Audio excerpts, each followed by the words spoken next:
लोकसभा चुनाव 2024 का घमासान जारी है। प्रथम चरण के प्रचार का आज 6 बजे शोर थम जाएगा। प्रचार में कांग्रेस भाजपा के दिग्गज नेताओं ने अपनी पूरी ताकत झोंक दी है।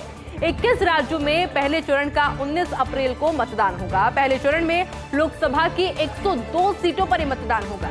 राजस्थान की 12 सीटों पर प्रथम चरण में मतदान होना है। इसके अलावा तमिलनाडु की 39, सिक्किम की 1, त्रिपुरा की 1, उत्तराखंड की 5, उत्तर प्रदेश की 8, पश्चिम बंगाल की 3, नागालैंड की 1 सीट पर मतदान होगा। अंडमान निकोबार की 1, पुडुचेरी की 1, मेघालय की 2, मध्य प्रदेश की 6, मणिपुर की 2, महाराष्ट्र की 5, अरुणाचल प्रदेश की 2, असम की 5 सीटों पर मतदान होगा। इसके अलावा बिहार की 4, छत्तीसगढ़ की 1, जम्मू कश्मीर की 1, लक्षद्वीप की 1 सीट पर पहले चरण में मतदान होना है। चुनाव आयोग ने प्रथम चरण के मतदान की सभी तैयारियां हालांकि पूरी कर ली है।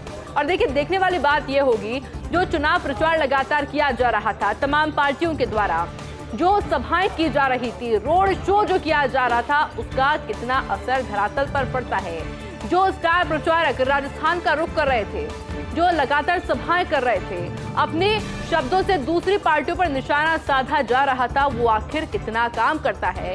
क्योंकि प्रथम चरण के प्रचार का आज 6 बजे शोर थम जाएगा। प्रचार में कांग्रेस भाजपा के दिग्गज नेताओं ने अपनी पूरी ताकत झोंक दी है, यानी कि अब चुनाव प्रचार नहीं कर सकेंगे। किस राज्य से पहले चरण का 19 अप्रैल को मतदान होगा और पहले चरण में लोकसभा की 102 सीटों पर मतदान होना है, जिसमें राजस्थान की 12 सीटें होंगी और इसके अलावा तमिलनाडु की 39 सीटें, सिक्किम की 1, त्रिपुरा की 1, उत्तराखंड की 5, उत्तर प्रदेश की 8, पश्चिम बंगाल की 3 और नागालैंड की 1 सीट पर मतदान होगा। इसके अलावा देखिए, अगर बात की जाए तो अंडमान निकोबार की 1 सीट पर, पुडुचेरी की 1, मेघालय की 2, मध्य प्रदेश की 6, मणिपुर की 2, महाराष्ट्र की 5 और अरुणाचल प्रदेश की 2, असम की 5 सीटों पर मतदान होना है। बिहार की 4 और छत्तीसगढ़ की 1, जम्मू कश्मीर की 1, लक्षद्वीप की 1 सीट पर मतदान होगा। लोकसभा आम चुनाव 2024 प्रदेश में पहले चरण का 19 अप्रैल को मतदान होना है। लोकसभा चुनाव के लिए कल रवाना होंगे मतदान दल। जयपुर के 3 स्थानों से मतदान दल रवाना होंगे। 2 पारियों में मतदान दल रवाना होने वाले हैं। पहली पारी की अगर बात की जाए, पहली पारी में सुबह 7 से 10 बजे तक और दूसरी पारी में सुबह 11 से दोपहर 2 बजे तक रवानगी होगी। जयपुर और जयपुर ग्रामीण लोकसभा सीट के लिए मतदान दल रवाना होंगे। दौसा और सीकर लोकसभा निर्वाचन क्षेत्र के लिए भी मतदान दलों की रवानगी होगी।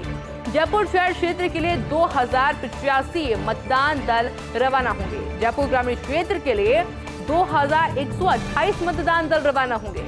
19 अप्रैल को मतदान के बाद राजस्थान कॉलेज और कॉमर्स कॉलेज में ईवीएम संग्रहण किया जाएगा, यानी कि 19 तारीख को जो चुनाव होने हैं उसको लेकर के तमाम तैयारियों को अंतिम रूप दिया जा चुका है और कल सभी मतदान दल जो है रवाना हो जाएंगे। प्रदेश में पहले चरण का क्योंकि 19 अप्रैल को मतदान होना है, लोकसभा चुनाव के लिए मतदान दलों की कल ही रवानगी हो जाएगी, क्योंकि जयपुर के 3 स्थानों से ये मतदान दल रवाना होंगे।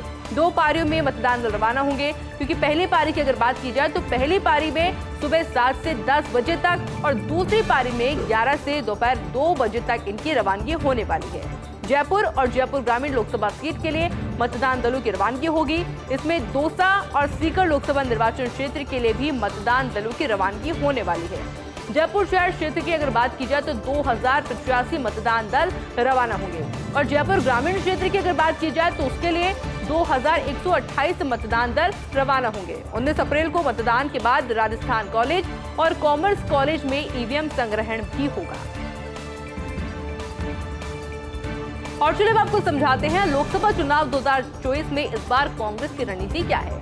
इस बार सिर्फ 330 सीटों पर चुनाव लड़ने की तैयारी कर रही है कांग्रेस। पहली बार इतनी कम सीटों पर चुनाव लड़ रही है कांग्रेस। इससे पहले की अगर बात की जाए, यानी कि 2004 की बात की जाए, तो 2004 में कांग्रेस ने खड़े किए थे 417 उम्मीदवार, 2009 में 440, 2014 में 464, 2019 में 421 उम्मीदवार। लेकिन इस बार कुछ राज्यों में बड़े पैमाने पर सीटों का तालमेल इसलिए सिर्फ 330 सीटों पर उम्मीदवार खड़े कांग्रेस के द्वारा किए गए हैं। यानी कि अगर पिछले इतिहास की अगर बात की जाए तो जब जब चुनाव हुए तब कांग्रेस के द्वारा अच्छे खासे प्रत्याशियों को चुनावी मैदान में खड़ा किया गया था, लेकिन बात जब इस बार के चुनाव की जाती है तो प्रत्याशियों की संख्या वाकई में काफी ज्यादा कम है, क्योंकि इस बार कांग्रेस ने सिर्फ 330 सीटों पर ही चुनाव लड़ने की तैयारी की है।